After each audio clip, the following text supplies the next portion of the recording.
بسم الله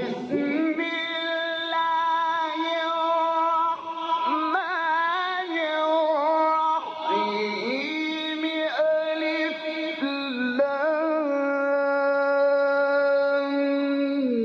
ميم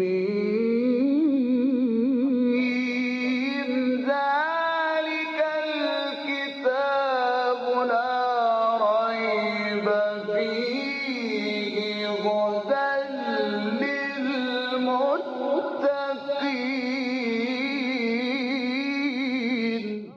Interpretation of the Holy Quran. Bismillah ar-Rahman ar-Rahim. In the name of Allah, the Beneficent, the Merciful. With the help of Allah, we have decided to have a brief interpretation of Quran. We reached to chapter Qalam.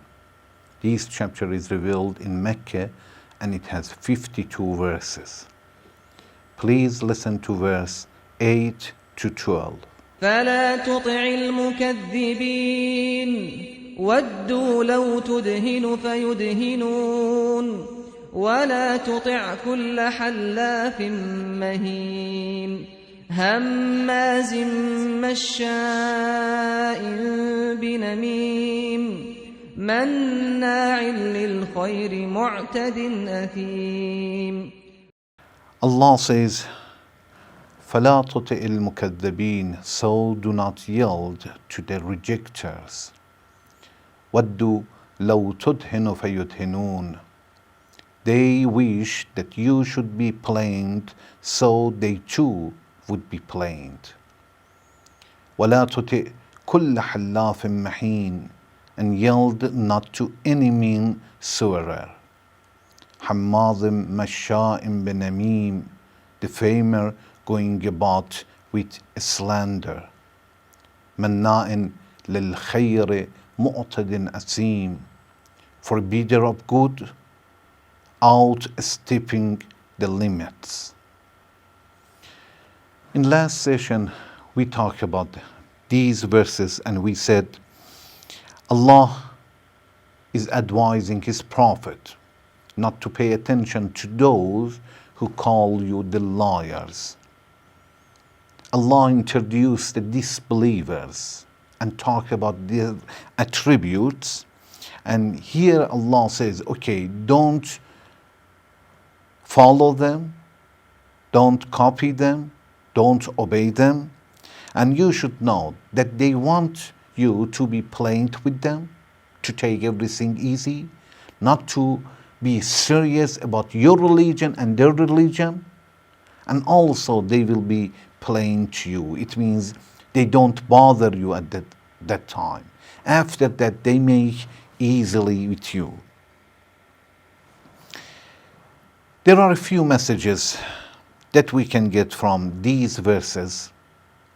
One, when Allah says, فَلَا تُطِعِ الْمُكَذِّبِينَ, Allah wants to tell us that since I am the one who guided you and gave you a lot of bounties, thank me. Thank me by such a way not to follow the deniers or those who reject. Don't obey the rejectors and ignore them.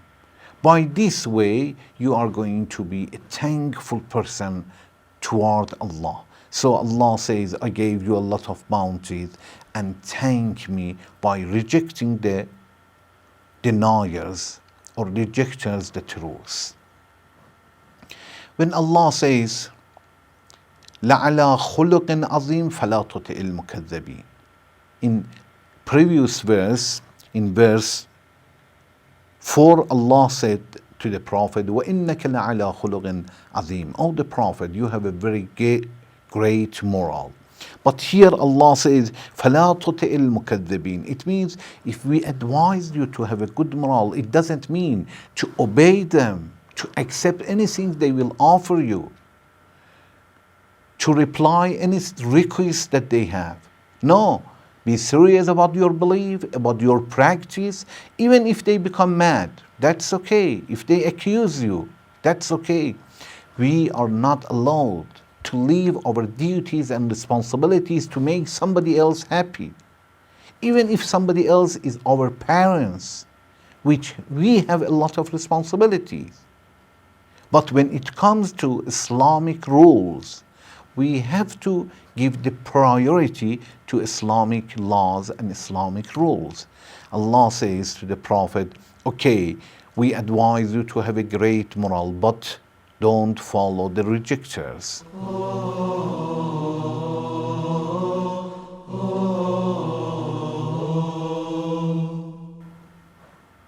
When Allah says, فَلَا تُطِئِ الْمُكَذِّبِينَ, it means even the prophets needs the advice.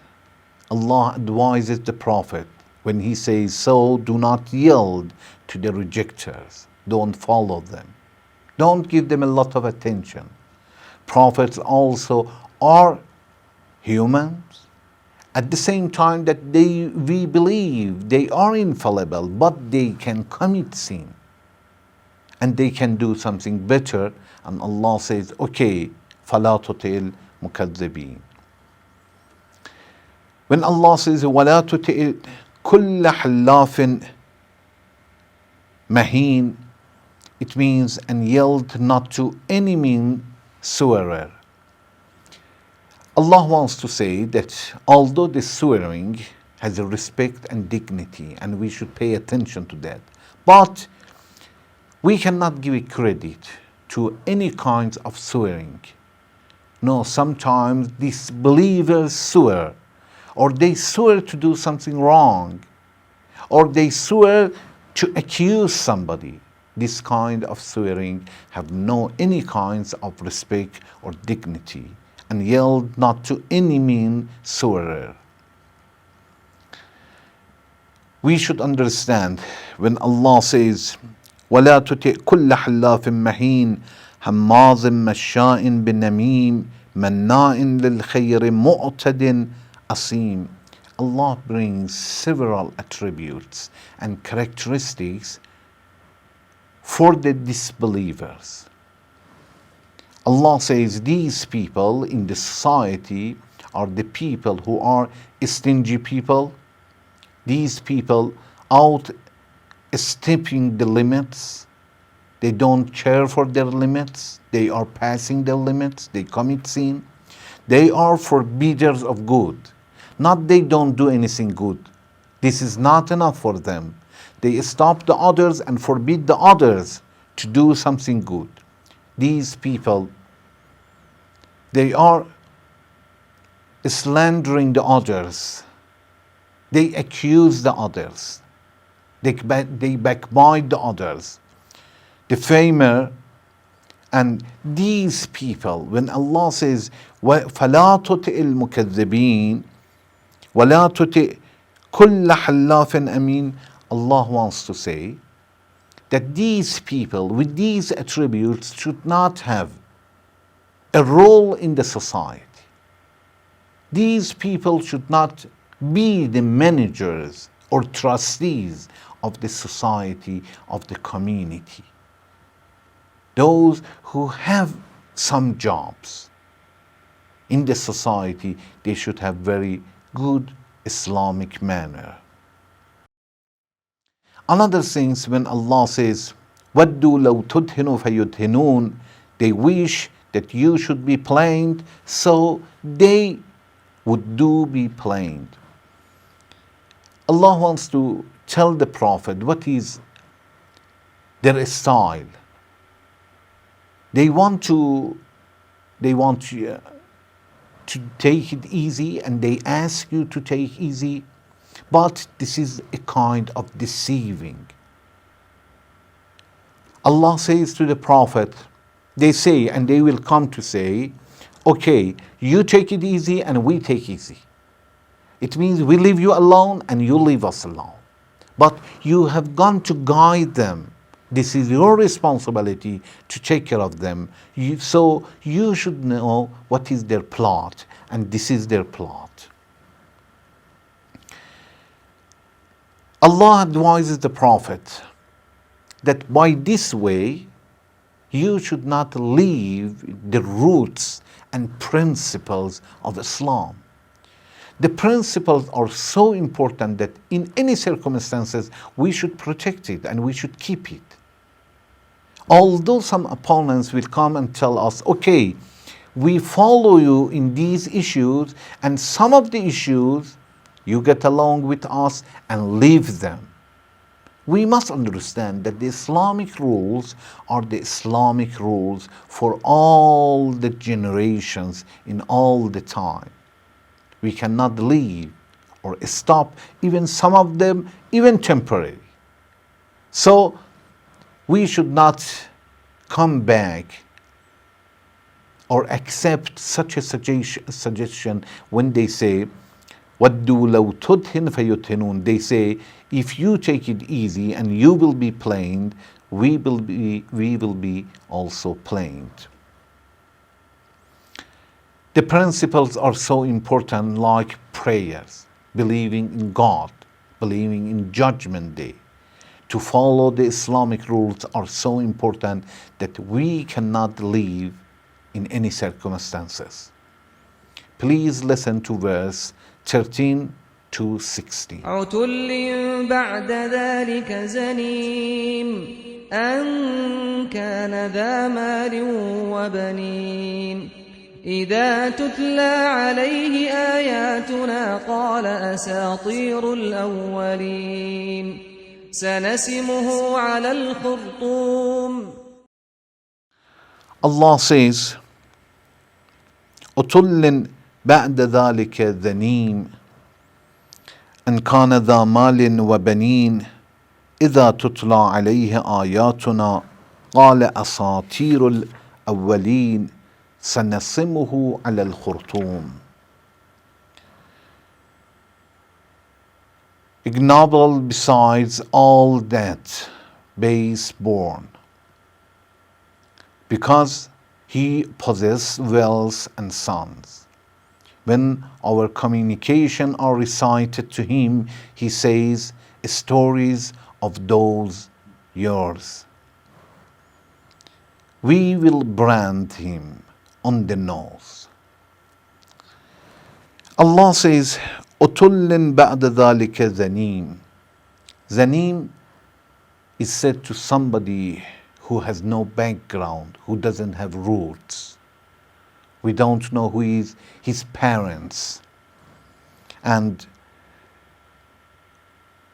when a nation or some people, we don't know their background, they call Zanim, and it means adulterer.